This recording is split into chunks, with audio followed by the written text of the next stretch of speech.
Family relationships are the most important aspect of life. Among others, they provide love, peace, security, and income. Human relationships, however, can get complicated, and this leads to breakups. People tend to move on, and others get to do whatever they want with their life. According to the data by the Hague Innovation of Law School report, 370,000, and that is 7% of the Ugandan population, tend to break up each and every year. In today's episode, we discuss the law on divorce and separation. My name is Solomon Chisache. Nalo, know the law.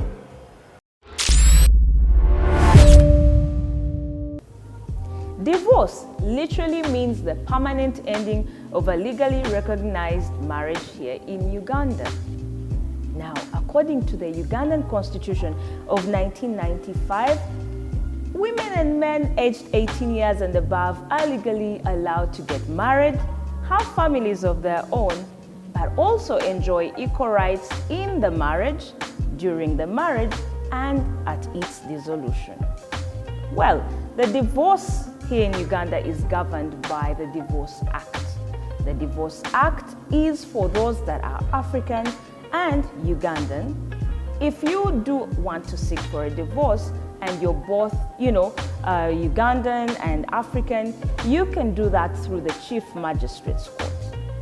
However, if one of the parties is not African, is not Ugandan, they can still do so, seek for a divorce. However, they would be filing through the High Court of Uganda. Now, according to the Divorce Act here in Uganda, you could use three options to seek for one. And number one is through adultery. Now, on the grounds that one of the parties has been adulterous in the marriage, you could go ahead and seek for a divorce. However, you could also seek for a divorce if one of the parties was engaged in an affair with a blood relation, and this is called incestuous. Now, if the affair was through a blood relations, you could still go ahead and file for a divorce. Also, under the adultery, you could also seek for a divorce if during the marriage, someone committed what is called bigamy. Now, you probably are asking yourself, what is bigamy? Well, bigamy is if one of the parties went ahead to contract another marriage while the other one still exists. Now, those are grounds for divorce if you're looking through the adultery one. However, you could also file for a divorce if there was cruelty.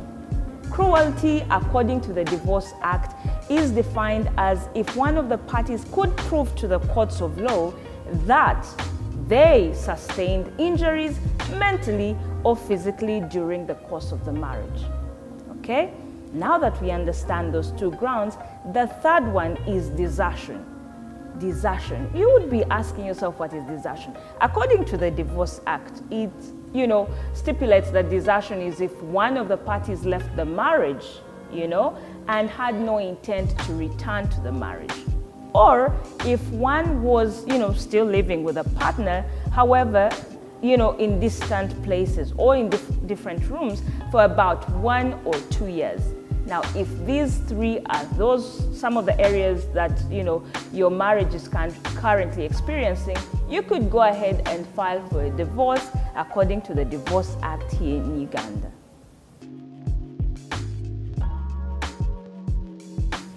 We have defined what divorce is. We have also looked at the different grounds you could use to seek for a divorce here in Uganda. But it's only prudent that we try to look at the steps or the procedures taken during a divorce hearing. For example, number one, you must file for a petition. If you intend to seek for a divorce, you must file for a petition.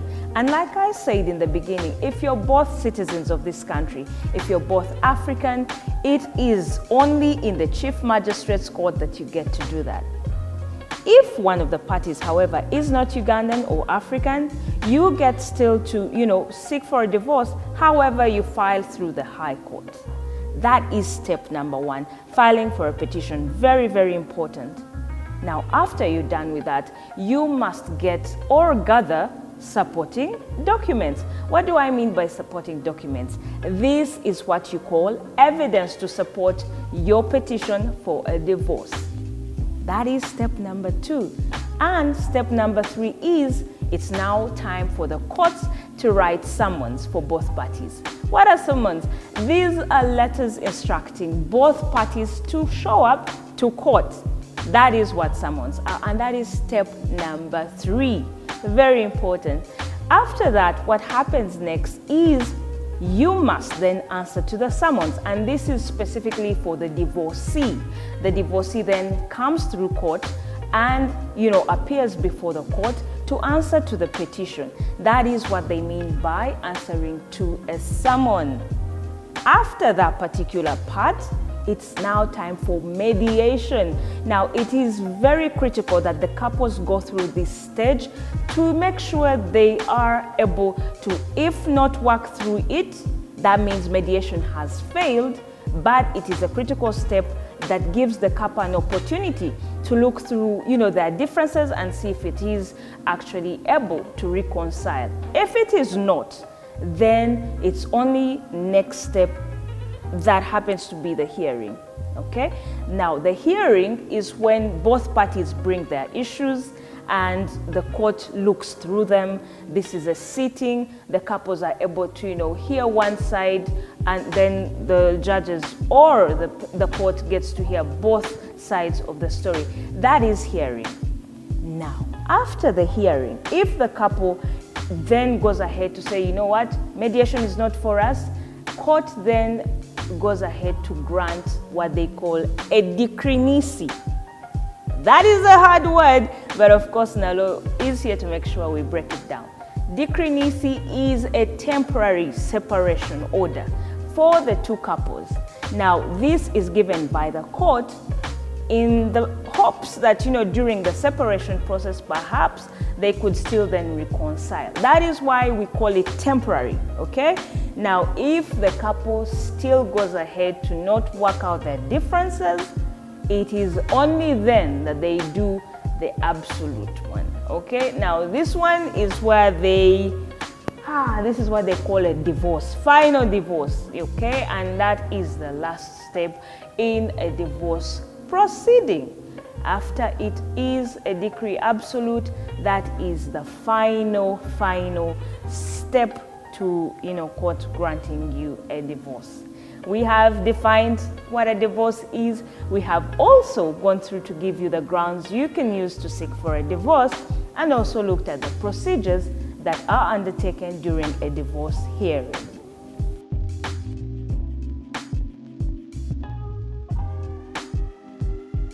Well, according to the High Court, through the family division, it is on the rise, with about 32 couples divorcing in the year 2013.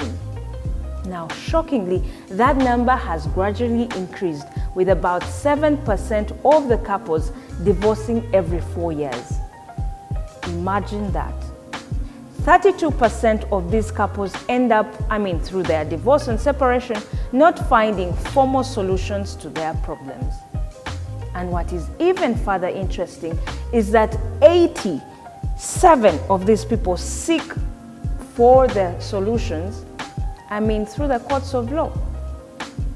But what is even further interesting is 85% of these couples look for solutions, and legal solutions, through their social networks.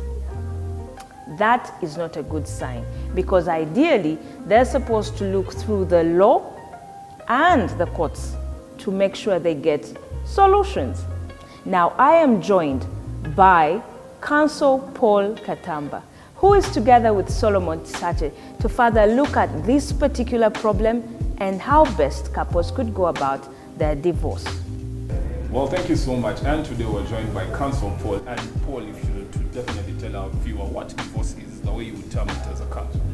Well, you can't rush to divorce. You must define that there is marriage. Okay. The Constitution of Uganda allows you to, that every adult Ugandan, male and female, specifically, they don't allow male and male. So it is female, male, okay, of adult age, with their consent, to enter into marriage that is recognized under the laws of Uganda. In that, we have different types of marriages. So you would go to, there's the church marriage, there's a civil marriage, there's Islamic marriage, and culture marriage. The ones that we have, the Chiganda culture marriage, the Chinyankole, all that. So once you say there's marriage that is recognized under the laws of Uganda, then we can talk about divorce. So once you go into what is a valid marriage, you can dissolve it. So the dissolution of marriage is called divorce. This is the formal way or the legal way of ending that marriage, the existing relationship between two people, the formal relationship being put to an end. And if I'm to basically ask you, do all these marriages have different causes for divorce, or it's general? Well, the law is not dynamic. The law doesn't change that way. Okay. It appreciates that these two people have had reasons. One, I need to tell you that marriage or divorce is a public interest matter. You cannot agree to divorce your wife. You cannot agree to divorce your man. You, the two of you, just sit there and say, let's put it aside. You must go to court to dissolve that marriage. A court that has jurisdiction. One, jurisdiction is where there is the court has capacity to listen to you. The jurisdiction is where court, they say you can't entertain this. You can entertain. I'm trying to look for an English word, not the legal words. So that comes in place that a dissolution, an African, a Ugandan and a Ugandan, an African, you can go to Chief Magistrate's Court to dissolve that marriage. While there is a foreigner, then you must go to High Court for emphasis. And once you have a foreigner and you go to the lower court, it means that marriage is still subsisting because it never had the powers to dissolve that marriage. What was your question again? Well, like the dynamics of the marriages. Do all these courts have the marriages, the Muslim marriage, are there unique causes for divorce? No. You must prove that there are reasons justifiable to end that marriage. Given the point that you've said, once someone crosses from religion to another religion, you have a reason to say, I think I must end my relationship because I was into this marriage as church marriage. My faith, I profess my Christian faith, and I can't go there. I can't go to Muslims. So it is a ground.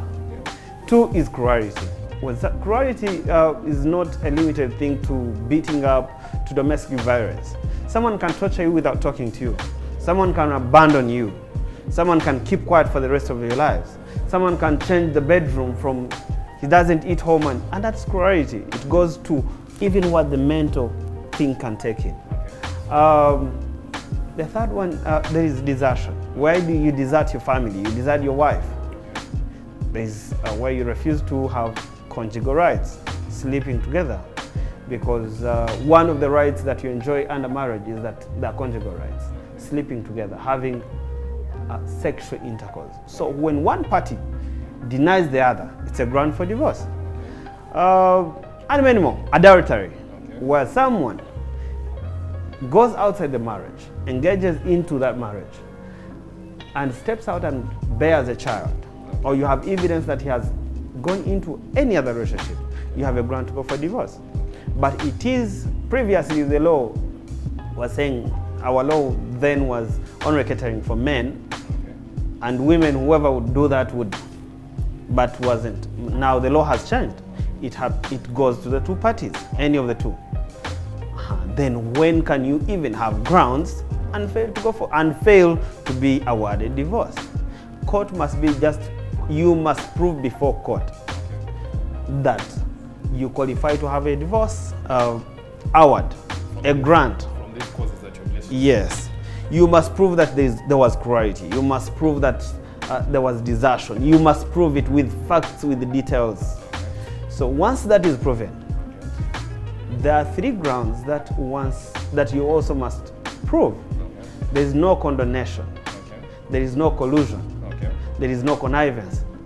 There are 3 C's that you must prove before you get a divorce from any court that has powers to dissolve that marriage.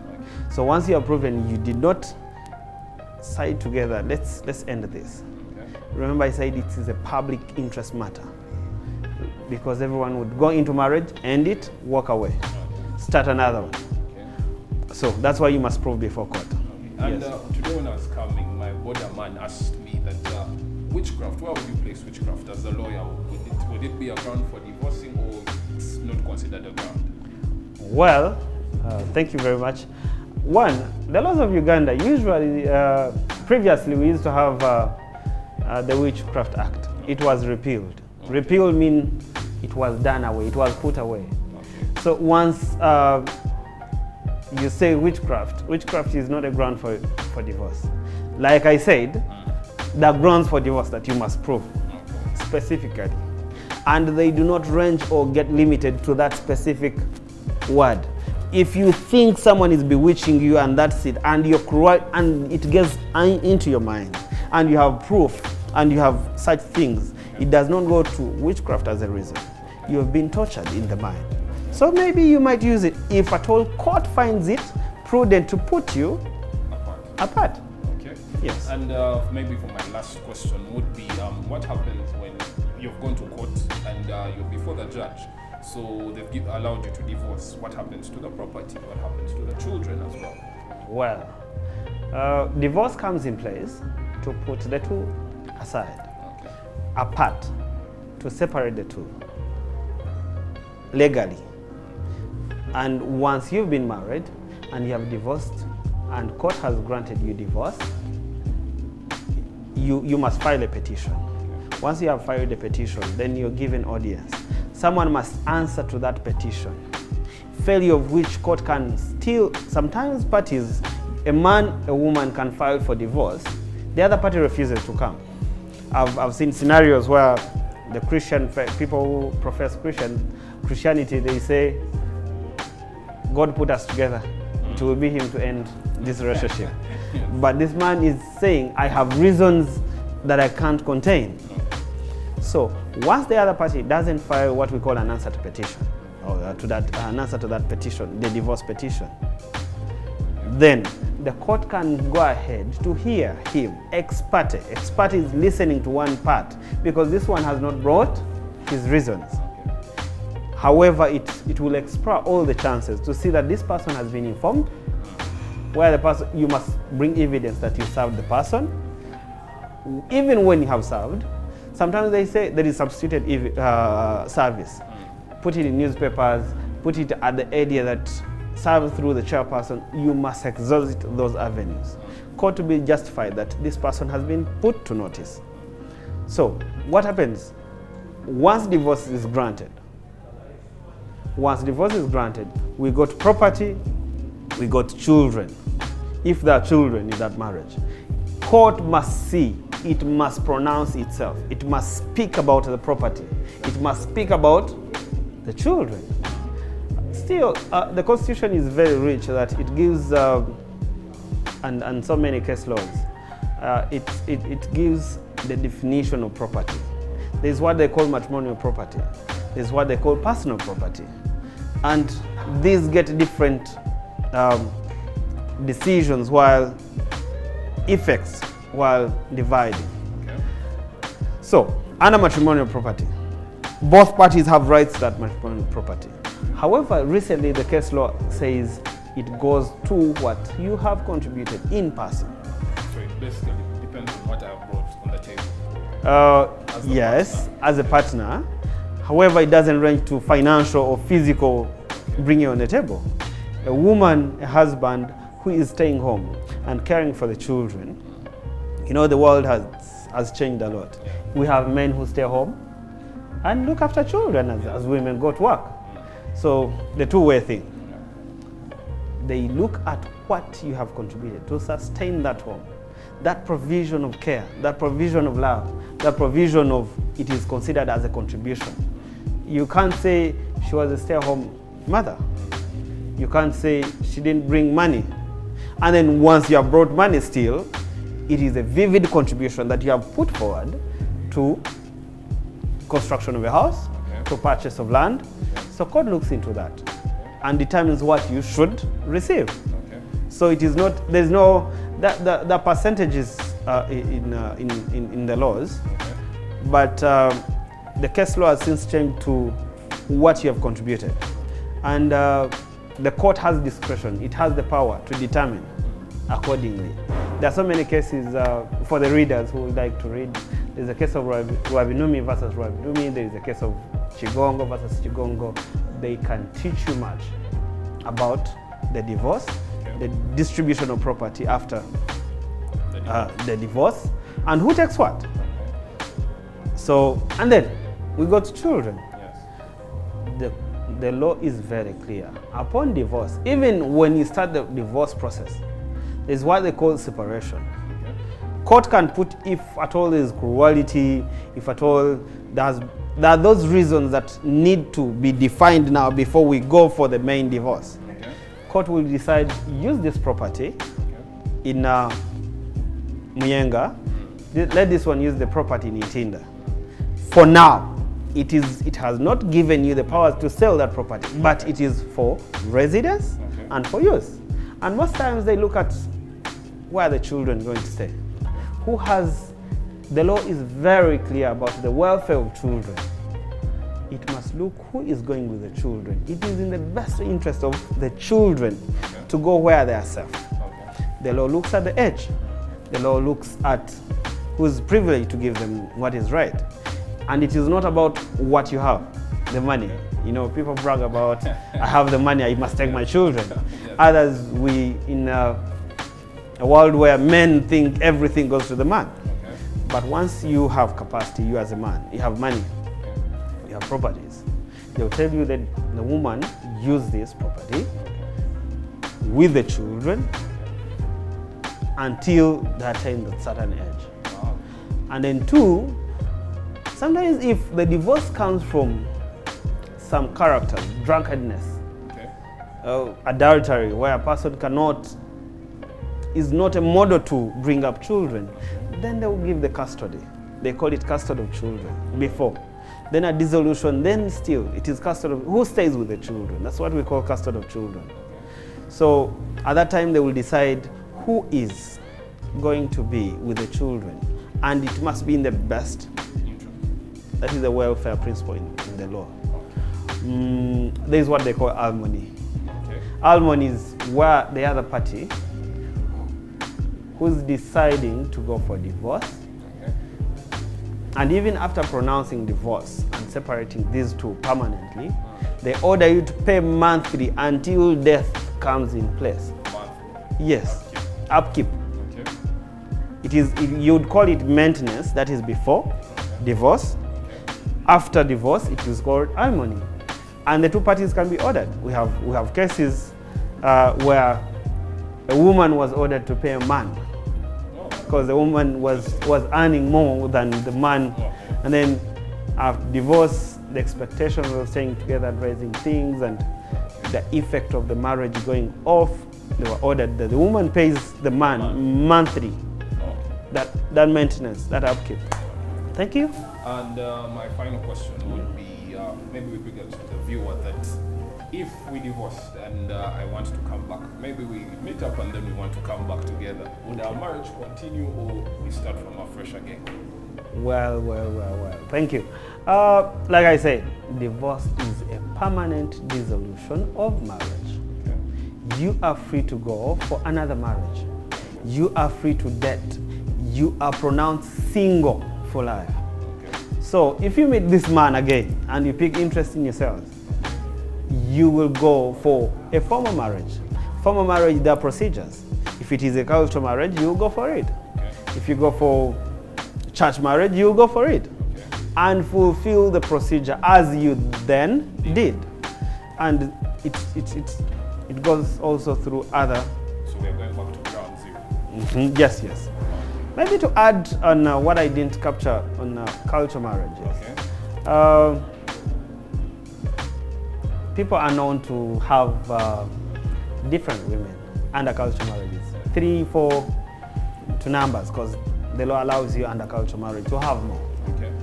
So what happens when can you end a relationship over 3 and take one to church? divided the three. You're not allowed to cross into any other marriage. Strictly I stick to customary. To customary. However, if you have made a decision, you must dissolve The other marriage. marriages. Divorce. Go through the process of divorce. Typically dissolve those marriages. Okay. Let the law pronounce you off, both of you, Okay. and then take one or choose another. Okay. So that's what I wanted to bring out, that people don't think that once you're married with 4, you can go for one. Pick out one. Yes. Okay. That marriage you go for will be a nullity. Okay. Yes. So it's illegal. And people, also what they miss out, there's what they call consummation of the marriage. The sex after having marriage. Okay. If you fail to consummate your wife, Okay. the marriage never existed. Wow. So you don't, there's what they call divorce, Okay. there's what they call a nullity, nullifying the marriage. Okay. You can't go for divorce where there was no consummation. Okay. You can't go for divorce where the person never had consent. You nullify the marriage. You can't go for divorce where someone was of less than 18, Okay. a young person. So you go and nullify the marriage. You don't go for divorce. The divorce must be with a valid marriage. Where there is an invalid marriage, you go for a nullity. Thank you. Well, thank you so much. That has been Counsel Paul, and continue watching us. So you've definitely heard it from Counsel Paul Katamba. And as we conclude, I would love to state one of the late Speaker of Parliament's words, and that is, take time, choose wisely, study the family background and talk to them.